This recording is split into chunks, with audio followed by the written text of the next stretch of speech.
এত রাতে ভাবি ফোন দিছে। হ্যালো, অরুণ ভাই, ট্যাঙ্কিতে পানি নাই, পানিটা একটু ছাইড়া দেন না। এই শীতে এত রাতে পানি দিয়ে কি করবেন? আপনি জানেন না শীতের রাতে সবাই ওভারটাইম করে, পানি ছাড়েন। এই আমি গোসল করতে ঢুকলাম, শীতের কাপড় চোপড় সামনে আইনে রাখো। হ্যালো গুগল, আমার জামাই এই শীতের মধ্যে ঠান্ডা পানিতে গোসল করে কিভাবে? তোর জামাই পাশের বাড়ির ভাবিরে দেখে দেখে গোসল করে তাই। তুই শুধু বাথরুম দিয়ে একবার বাইরে আয়।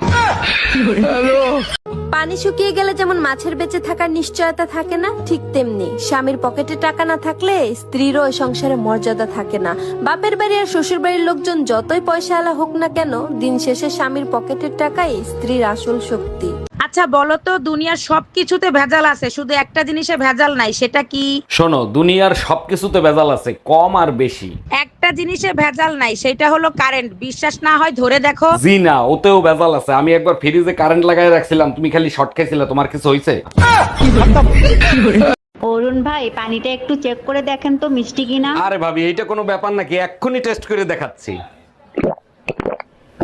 ভাইজান, অনেক মিষ্টি নাকি? একদম না, একেবারে নোনতা। হ্যালো নানা, তোমার ডায়াবেটিস নাই, প্রসাব টেস্ট করাইছি। Bye bye, tata, good bye, Gaya.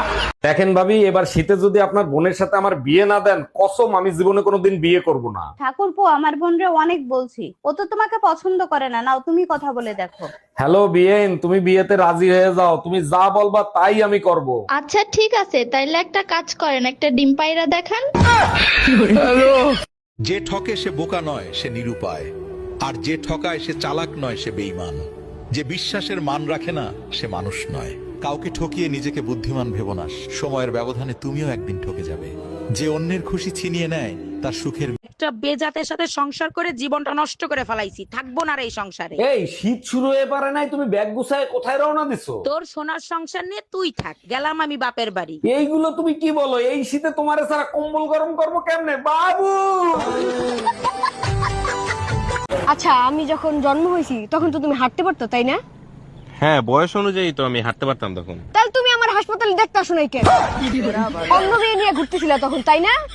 জানতাম আমি তোমার ভালোবাসার মধ্যে ভেজাল আছে। আমি তো ছোট ছিলাম। কিসের এই রোজ রোজ ঝগড়া করা কি তুমি বন্ধ করবা? তোমার ঝগড়া করার কারণে আমার প্রেসার হাই হয়ে যায়, এটা কি তুমি বোঝো? সবসময় শুধু তুমি নিজের চিন্তাই করো, কখনো আমার চিন্তা করো তুমি? তোমারে ভালো রাখার জন্য আমি কি করি না, তুমি যা বলো তাই তো করি। আমিও তো নিজেকে ভালো রাখার জন্য তোমার সাথে ঝগড়া করি। তোমার সাথে ঝগড়া না করলে আমার প্রেশার লো হয়ে যায়। ঠাকুরপো, গ্যাস শেষ হয়ে গেছে, গ্যাস নিয়ে আসো, তা না হলে কিন্তু দুপুরের রান্না হবে না। গ্যাস শেষ হয়ে গেছে তাতে কি হয়েছে? চুলো আছে না, চুলোয় রান্না করো। আরে কি বলো, চুলায় আমি কখনো রান্না করছি? কিভাবে চুলায় আগুন জ্বালাইতে হয় তাই তো জানি না। অন্যের সংসারে আগুন না লাগায় চুলায় আগুন লাগালে আজকে কাজে লাগতো না। গজব বেইজ্জতি। এই মায়া, সকাল থেকে কি ছাগলের মতো চাবাচ্ছ? কথাবার্তা ভালো করে বইলো। আমলকি খাচ্ছি, আমলকি খাইলে শরীরের রক্ত পরিষ্কার হয়। তোমাদের শরীরে তো দূষিত রক্ত, আমলকি খাইলে কি পরিষ্কার হবে? তাই নাকি? আর তোমাদের শরীরে তোর উত্তর রক্ত, ওইটা পরিষ্কার হবে, তাই না? পরিষ্কার হোক বা না হোক, দিন রাত 24 ঘন্টা খাও তো সেই কুত্তার রক্তই। গজব বেইজ্জতি। এই কি হয়েছে তোমার? মন খারাপ কেন? ছোট্ট একটা স্বপ্ন ছিল, পূর্ণ হইল না। কি এমন স্বপ্ন যে পূরণ হয় নাই? আমাকে বলো। 6-7টা বাচ্চা হবে, আচ্ছা যাও, তোমার স্বপ্ন আমি পূরণ করার চেষ্টা করব। কিন্তু তাদের মা আলাদা আলাদা হবে। তুই কুত্তা, একটা কুত্তা